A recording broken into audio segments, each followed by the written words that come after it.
ಎಲ್ಲರಿಗೂ ನಮಸ್ಕಾರ. ಮಮತಾಸ್ ಕಿಚನ್ಗೆ ಸ್ವಾಗತ. ಬನ್ನಿ ಇವತ್ತು ಬೆಣ್ಣೆ ಮಾಡೋದನ್ನು ನೋಡೋಣ. ಬೆಣ್ಣೆ ಯಾವ ರೀತಿ ಬೆಣ್ಣೆ ಮಾಡೋದು. ಇವಾಗೆಲ್ಲ ಇಬ್ಬಿಬ್ಬರೇ ಇರ್ತಾರೆ, ಗಂಡ ಹೆಂಡತಿ. ಕೆಲವರಿಗೆ ಬೆಣ್ಣೆ ತೆಗಿಯೋಕ್ಕೆ ಮಾಡೋಕ್ಕೆ ಬರ್ತಿರಲ್ಲ.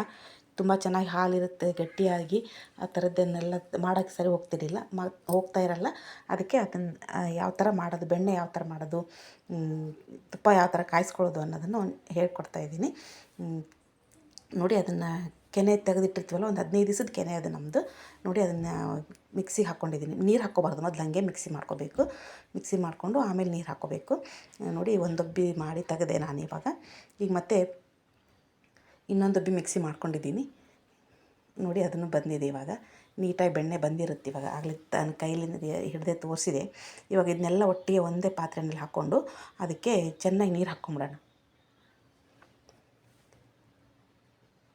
ನೋಡಿ, ಈ ಥರ ಎತ್ತರಿಸಿ ಮೇಲಿಂದ ಹಾಕಬೇಕು ನೀರು.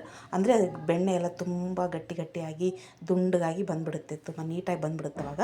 ನೋಡಿ, ಈ ಥರ ಒಂದು ದುಂಡು ಮಾಡ್ಕೊಳ್ಳೋಣ, ಎಲ್ಲ ಒಟ್ಟಿಗೆ ಮಾಡ್ಕೊಳ್ಳೋಣ. ಬೆಣ್ಣೆನ ನೀಟಾಗಿ ದುಂಡು ಅದೇ ಈ ಥರ ಬಂದುಬಿಡುತ್ತೆ. ಅದೊಂದು ಸ್ವಲ್ಪ ಮಜ್ಜಿಗೆ ಎಲ್ಲ ಹೋಗ್ಬೇಕಾದ್ರೆ ಹಿಂದೆ ಆ ಥರ ಹಿಂಗೆ ಮೇಲೆ ಅಂತ ಇದ್ದರೆ ಈ ಥರ ಬಂದುಬಿಡುತ್ತೆ ಬೆಣ್ಣೆ. ಅದು ನೋಡಿ ಎಷ್ಟು ಚೆನ್ನಾಗಿ ಬಂತು ನೋಡಿ ಬೆಣ್ಣೆ. ಎಮ್ಮೆ ಕಟ್ಟಿ ಆಕಳ ಕಟ್ಟಿ ತೆಗ್ದವ್ರಿಗೆ ಈ ಥರ ಬೆಣ್ಣೆ ಇರುತ್ತೋ ಇಲ್ಲೋ ಗೊತ್ತಿಲ್ಲ. ನಾವು ಮನೆಯಲ್ಲೇ ಪ್ಯಾಕೆಟ್ ಹಾಲನ್ನು ತೊಗೊಂಡು ಈ ಥರ ಬೆಣ್ಣೆ ಮಾಡ್ಕೊತಿದ್ದೀವಿ. ನೋಡಿ, ತುಂಬ ಚೆನ್ನಾಗಿ ಬಂತು ಬೆಣ್ಣೆ. ಇದನ್ನು ಕಾಯಿಸ್ಕೊಳಕ್ಕೆ ಇಟ್ಕೊಂಬಿಡೋಣ. ಸ್ವಲ್ಪ ನೀರು ಹಾಕಿ ತೊಳೆಯೋಂಗಿದ್ರೆ ತೊಳಿಬೋದು. ನಾನು ಕೆನೆಯಲ್ಲಿ ಏನೂ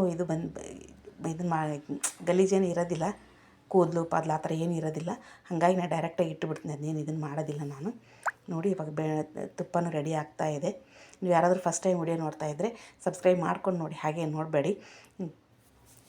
ಹಾಗೆ ನಿಮಗೆ ವಿಡಿಯೋ ಇಷ್ಟ ಆದರೆ ಒಂದು ಲೈಕ್ ಮಾಡಿ, ಶೇರ್ ಮಾಡಿ, ಕಮೆಂಟ್ ಮಾಡಿ ತಿಳಿಸಿ. ಯಾವ ಥರ ಯಾರಿಗೆ ಬೆಣ್ಣೆ ಮಾಡೋಕ್ಕೆ ಬರುತ್ತೋ, ತುಪ್ಪ ಮಾಡೋಕ್ಕೆ ಬರುತ್ತೋ ಇಲ್ವೋ ಗೊತ್ತಿಲ್ಲ ನನಗಂತೂ.